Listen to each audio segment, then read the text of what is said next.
পুজোর আর কয়েকটা দিন বাকি। চারিদিকে সাজো সাজো রব।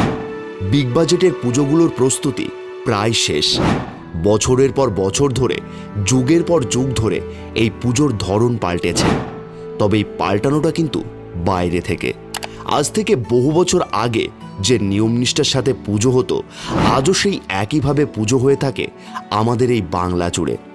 তবে পুজোর চেহারা বা রূপ পাল্টে গেছে অনেকটাই। বহু যুগ আগে এই পুজো মূলত জমিদার শ্রেণীর মানুষরাই করে থাকত। বনেদি পরিবারের পুজো, তারপর বারোয়ারি পুজো, আর তারপর এলো সার্বজনীন পুজো। এখন এর সাথে যুক্ত হয়েছে থিম পুজো, প্রতিযোগিতা, আরও বহু কিছু। তবে পুরাণ হোক বা ইতিহাস, এই পুজোর একটা সূচনাকাল রয়েছে। সেই সূচনাটাই আজ আমরা জেনে নেব।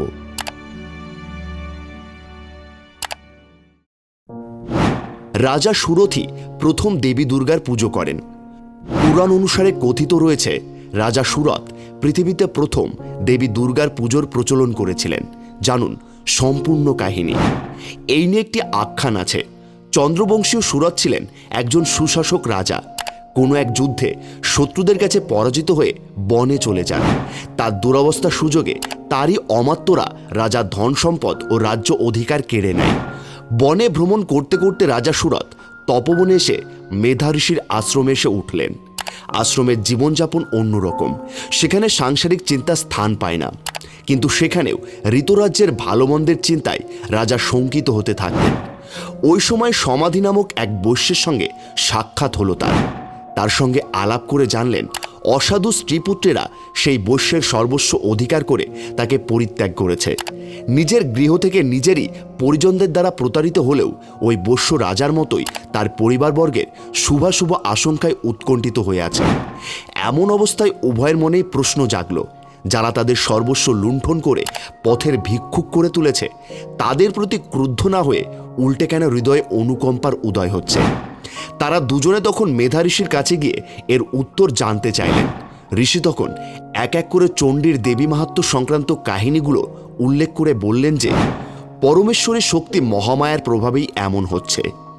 ঋষির কাহিনী শুনে অনুপ্রাণিত রাজা ও বৈশ্য নদী তীরে 3 বছর কঠোর তপস্যা করলেন এবং সবশেষে দুর্গোৎসব করলেন।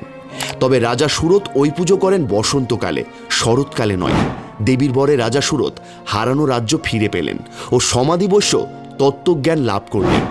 বহু প্রাচীনকালে কোনো এক সময় মহিষাসুর নামে এক প্রবল পরাক্রমশালী অসুর 100 বছর ধরে চলে আসা এক যুদ্ধে দেবতাদের পরাস্ত করে স্বর্গ থেকে তাড়িয়ে দেন। দেবতারা তখন ব্রহ্মা, শিব ও নারায়ণের কাছে উপস্থিত হলেন।